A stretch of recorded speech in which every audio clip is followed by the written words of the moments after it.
Meaning of infarction. Infarction.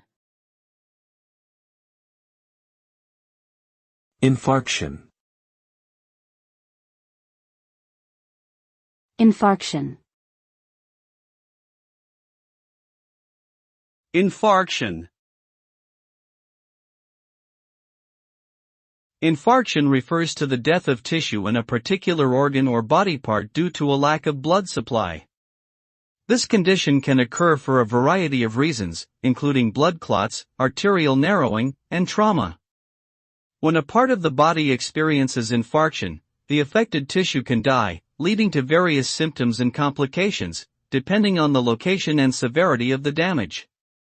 Common types of infarction include myocardial infarction, heart attack, cerebral infarction, stroke, and mesenteric infarction, intestinal tissue death.